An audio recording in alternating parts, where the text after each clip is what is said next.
Hi viewers, how are you? I hope you're all fine with the blessing of Almighty.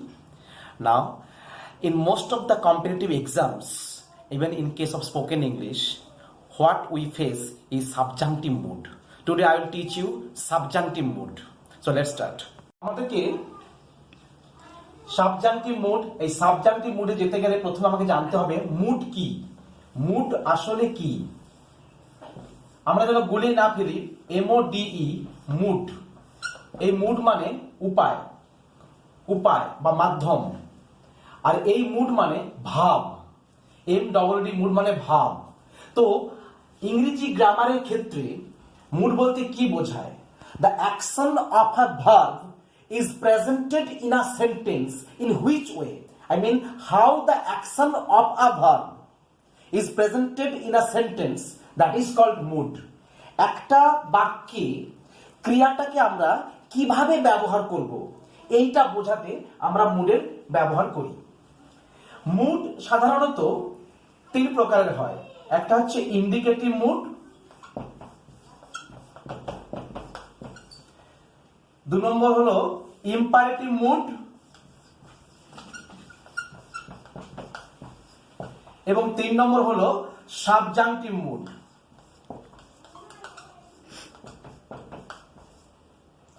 তাহলে indicative mood, imperative mood, subjunctive mood. Indicative mood বলতে আমরা কি বুঝি? যে সমস্ত assertive এবং ইন্টারোগেটিভ সেন্টেন্স আমরা লিখি, বা যে সমস্ত সেন্টেন্সে কোনো স্টেটমেন্ট প্রকাশ করা হয়, কোনো কিছু ঘটনা বিবৃত করা হয়, সেটাকে আমরা ইন্ডিকেটিভ মুড বলি। ইন্ডিকেটিভ বলতে আমরা I am a teacher, I am making this video, what are you doing. তাহলে ইন্টারোগেটিভ সেন্টেন্সেও ইন্ডিকেটিভ মুড হয় এবং অ্যাসার্টিভ সেন্টেন্সেও ইন্ডিকেটিভ মুড হয়। আর ইম্পারেটিভ বলতে আমরা ইম্পারেটিভ সেন্টেন্সকেই বুঝি যে সমস্ত বাক্যে প্রথমে ক্রিয়া থাকে এবং শেষে অবশ্যই একটা ফুল স্টপ থাকে, সেইগুলোকে আমরা বলি ইম্পারেটিভ সেন্টেন্স, এবং সেই সেন্টেন্সই হলো ইম্পারেটিভ মুড। যেমন ক্লোজ দ্য উইন্ডো ইত্যাদি, যেমন ডোন্ট গো দিয়ার, এই সমস্ত হলো ইম্পারেটিভ মুড। কিন্তু আজকের আলোচ্য বিষয় হলো সাবজাংটিভ মুড। আমরা সাবজাংটিভ মুড বলতে কি বুঝবো, সাবজাংটিভ মুডের গঠন কিভাবে করতে হয়, এই সমস্ত কিছু আজকে আমি এই ভিডিওতে আলোচনা করব।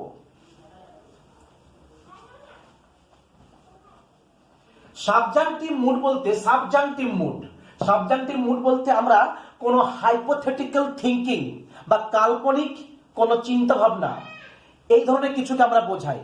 কাল্পনিক চিন্তা ভাবনা বা হাইপোথেটিক্যাল থিঙ্কিং কে বুঝি। এছাড়াও তাহলে কি কি বলবো? সাবজাংটিভ মুড বলতে আমরা বুঝি কোনো হাইপোথেটিক্যাল বা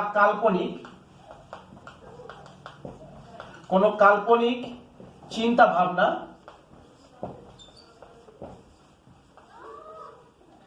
আমরা কোনো ইচ্ছা, প্রস্তাব, উপদেশ, এইগুলোকে আমরা প্রকাশ করি সাবজেক্টিভ মুডের মধ্য দিয়ে। তাহলে স্পোকেন ইংলিশের ক্ষেত্রে হোক বা কোনো ফর্মাল লেটার লিখতে গেলে বা প্যারাগ্রাফ লিখতে গেলে আমরা সাবজেক্টিভ মুডের ব্যবহার করি, কিন্তু কিভাবে ব্যবহার করব সেই পদ্ধতিগুলো আমি আলোচনা করছি। সেই পদ্ধতিগুলো বলতে আমরা দেখছি প্রথমে উইশ। যদি আমরা উইশিং বা ইচ্ছা দিয়ে বোঝাই, তাহলে স্ট্রাকচারটা কি হবে? প্রথমে আমরা কি লিখবো? সাবজেক্ট করব, সাবজেক্ট, তারপরে উইশ এই ভার্বটা লিখতে হবে, তারপরে সাবজেক্ট দেব। এখানে দ্যাট উজ্জ থাকে, দ্যাট দিলেও হয় বা না দিলেও হয়, দ্যাট উজ্জ, সাবজেক্ট প্লাস V2, এটা এক নম্বর নিয়মের উইশিং দিয়ে। সাবজেক্ট উইশ, সাবজেক্ট V2 মানে এখানে যে ভার্বটা হবে সেটা পাস্ট টেন্স। যেমন দেখুন, আই উইশ, আমার ইচ্ছা, এই মুহূর্তে ইচ্ছা হচ্ছে কি? আই অ্যাটেন্ডেড দ্য শো, আমার ইচ্ছা যে আমি যদি শোটাতে অ্যাটেন্ড করতাম। তার মানে এখানে ঘটনাটা কিন্তু অতীতকালের, এটা অতীতকাল ইঙ্গিত করছে, কিন্তু আমি শুরু করব প্রেজেন্ট টেন্স দিয়ে, কিন্তু আমার যে ইচ্ছাটা সেটা আমি প্রকাশ করব পাস্ট টেন্সে। অর্থাৎ দেখুন, সাবজেক্ট উইশ, সাবজেক্ট, এখানে V2 বলতে এটা অ্যাটেন্ড না লিখে অ্যাটেন্ডেড করতে হবে, তাই উইসিং দিয়ে এভাবে হয়। এছাড়াও উইসিং দিয়ে আরেকটা করা যায়, সেটা কিরকম, আমরা কি করি, কাউকে বলি ভগবান তোমার মঙ্গল করুক, কি লিখি, কিভাবে লিখি, মে গড ব্লেস ইউ, ভগবান তোমার মঙ্গল করুক, মে গড ব্লেস ইউ। আমরা এটা আমরা অবজেক্টিভ সেন্টেন্সে লিখি, কিন্তু যখন সাবজেক্টিভ মুডে আমরা লিখবো তখন আমাদেরকে এই মেটা লেখা দরকার নাই, মে লেখা দরকার নেই, লিখতে হবে কি গড ব্লেস ইউ। তো আমরা যেটা শিখেছিলাম প্রেজেন্ট ইনডিফিনাইট টেন্সে সাবজেক্ট যদি থার্ড পারসন হয় এবং সিঙ্গুলার নাম্বার হয় তাহলে ভার্বের পরে এস বা ইএস হয়। যদি সেটা প্রেজেন্ট ইনডিফিনাইট টেন্স হয়, সাবজেক্ট যদি সিঙ্গুলার এবং থার্ড পারসন হয় তাহলে ভার্বের পরে এস বা ইএস হয়, কিন্তু এখানে এস বা ইএস হবে না। সাবজেক্ট দিলাম সিঙ্গুলারে কিন্তু ভার্বের পরে এস বা ইএস হবে না। যখন এই ধরনের বাক্য আমরা দেখবো আমাদেরকে বুঝতে হবে এটা সাবজাংটিভ মুডে আছে, এখানে মে উজ্জ্বল। এছাড়াও আমরা আর কি দেখতে পারি, উইশ দিয়ে আরেকটা করতে পারি, সেটা হচ্ছে আই উইশ দ্যাট, দ্যাটটা উজ্জ্ব থাকে, that subject were, subject were এইভাবে লেখা যায়। I wish that subject were, subject যাই থাকুক না কেন, সাবজেক্ট আই ইউ হি যাই থাকুক না কেন ওয়াজ দেব না, দেব ওয়ার। যেমন আই উইশ আমার ইচ্ছা, দ্যাট যে আই ওয়ার দেয়ার, মানে আমার ইচ্ছা আমি যদি সেখানে থাকতাম, আয়ের পরে আমি ওয়াজ লিখবো না, আয়ের পরে ওয়ার দেবো। তাহলে সাবজেক্ট বিশেষ করে যখন দেখবো যে সাবজেক্টের পরে ওয়ার বসছে তাহলে আমাদের চিন্তা ভাবনাটা একটু হাইপোথেটিক্যাল, একটা আনরিয়াল, যেটা হয়তো কোনোদিন ঘটবে না কিন্তু ইচ্ছাটা আমরা প্রকাশ করছি, সেইভাবে সাবজেক্ট প্লাস ওয়ার দিতে হবে।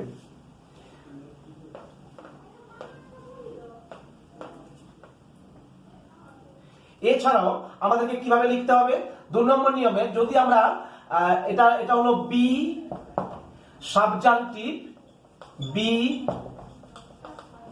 সাবজাংটিভ, বি সাবজাংটিভ দিয়ে লিখবো। কিভাবে আমরা লিখবো, subject V subject be something.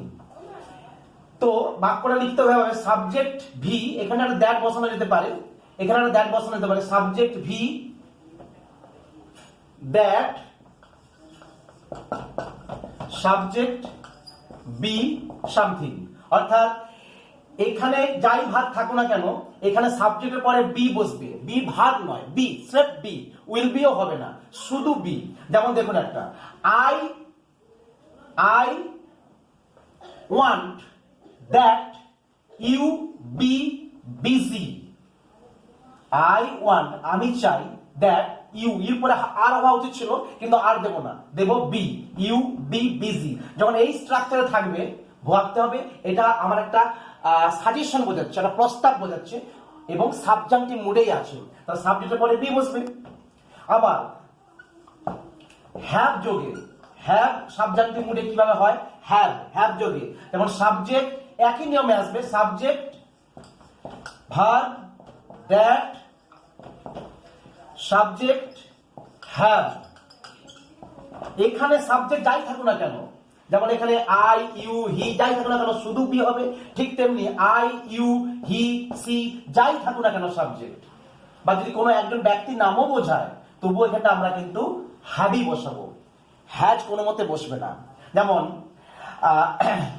I request, এটাই বলি, I request that she have, I request that she have,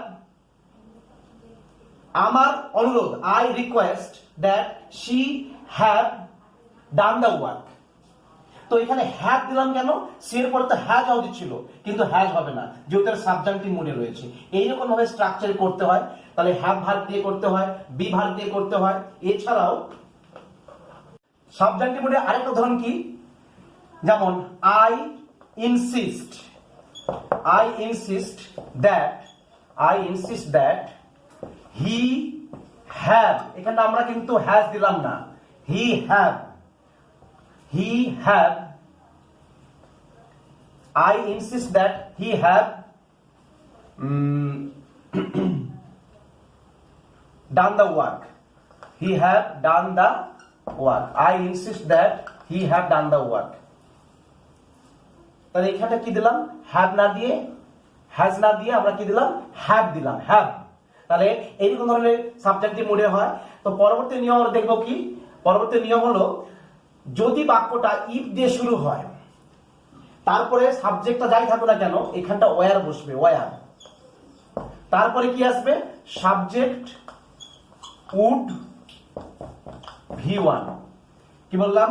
subject if দিয়ে বাক্য শুরু হবে, ইফ সাবজেক্ট ওয়ার। এখানে সাবজেক্ট যাই থাকুক না কেন, সাবজেক্ট থার্ড পারসন হতে পারে, ফার্স্ট পারসন হতে পারে, সেকেন্ড পারসন হতে পারে, কিন্তু ওয়ার বসবে। তারপর এখানটা সাবজেক্ট উড V1। অর্থাৎ এই ধরনের সেন্টেন্সকে আমরা বলি হাইপোথেটিক্যাল থিংকিং। যদি আমি প্রধানমন্ত্রী হতাম, ইফ আই ওয়ার, আই পরে ওয়াজ নয়, I were the prime minister, I would have initiated the job employment. I would have initiated the job. তাহলে এখানে বলছে বাক্যটা যে if I were the prime minister, I would have scraped politics. I would have scraped politics. তাহলে যদি আমি প্রধানমন্ত্রী হতাম, তাহলে আমি রাজনীতি তুলে দিতাম কলেজ থেকে। I would have escaped politics from the college. তাহলে এখানে সাবজেক্ট যদি যাই থাকুক না কেন, ওয়ার বসাতে হবে।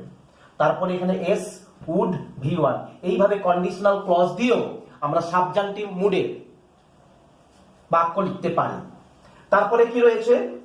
তারপরে রয়েছে কতগুলো অ্যাডজেক্টিভ যোগে, কতগুলো কি অ্যাডজেক্টিভ যোগে, কতগুলো অ্যাডজেক্টিভ যোগে সাবজান্টিভ মুড হয়। কিরকম?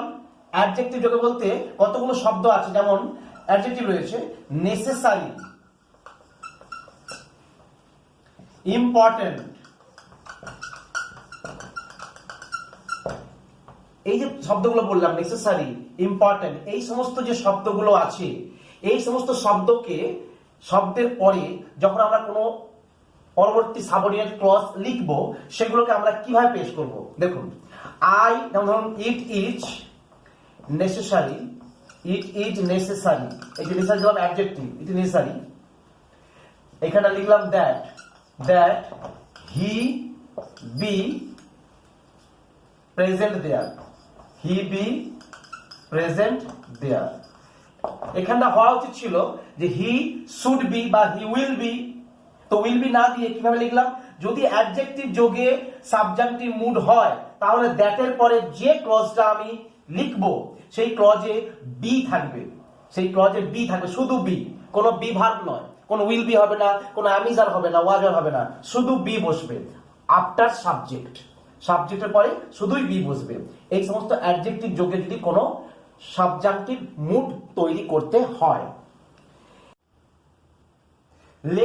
নেক্সট যে নিয়মটা, সেটা হচ্ছে লেস্ট দিয়ে, লেস্ট। নেক্সট যে নিয়মটা আমি আপনাদের সঙ্গে আলোচনা করব, শেয়ার করব, সেটা হলো লেস্ট দিয়ে। লেস্ট হচ্ছে এমন একটা কনজাংশন যার মানে হলো না হলে, লেস্ট মানে না হলে। এইটা দিয়েও আমি কিন্তু সাবজান্টিভ মুড তৈরি করতে পারি। যেমন একটা বাক্য লিখছি, দেখুন, I am leaving early. I am leaving early. আমি তাড়াতাড়ি রওনা দিলাম। Lest, lest মানে in order not to, মানে না হলে। Lest মানে in order not to বা না হলে। Lest I should, lest I should miss the train। এই যে বাক্যটা লিখলাম, দেখুন, I am leaving early, আমি তাড়াতাড়ি রওনা হচ্ছি। Lest I should miss the train। এখানে যখন একটা সাবজান্টিভ মুড হিসেবে প্রতিপন্ন হবে, তখন আমাকে এই শুডটা আর ইউজ করার প্রয়োজন হবে না, শুড ইউজ করবে না, লিখতে হবে I am leaving early lest I miss the train। অর্থাৎ আমি তাড়াতাড়ি রওনা দিচ্ছি, না হলে আমি ট্রেনটা মিস করব, হারাবো, ট্রেনটা মিস করব, তখন এখানে লেস্টের পরে ন্যাচারালি লেস্টের পরে সাবজেক্ট বসে, তারপরে শুড বসে। কিন্তু সাবজেক্টিভ মুডের ক্ষেত্রে লেস্ট দিয়ে হবে বাক্যটি, কিন্তু সাবজেক্টের পরে সাবঅর্ডিনেট ক্লজে সাবজেক্টের পরে শুড এই শব্দটা হবে না। তাহলে আজকে কি শিখলাম? সাবজেক্টিভ মুড হলো এমন একটা মুড যেটা দিয়ে কোনো আমরা কাল্পনিক চিন্তা ভাবনা, কোনো ইচ্ছা, কোনো প্রস্তাব এই সমস্ত ব্যক্ত করি। আমাদের অনেক ইচ্ছা যেগুলো আমাদের অপূর্ণ থেকে যায় জীবনে, যেগুলো আমরা জাস্ট প্রকাশ করি কিন্তু বাস্তবায়িত নাও হতে পারে, সেই ধরনের আমরা প্রকাশ করতে গেলে সাবজেক্টিভ মুড ইউজ করি। তার গঠন করার নিয়মগুলো আমি আপনাদের সঙ্গে আলোচনা করলাম, আশা করছি আপনারা বুঝতে পেরেছেন। আজ তাহলে এই পর্যন্ত রইল, আবার ফিরে আসবো অন্য কোনো ভিডিও নিয়ে। ততক্ষণে ভালো থাকুন, সুস্থ থাকুন।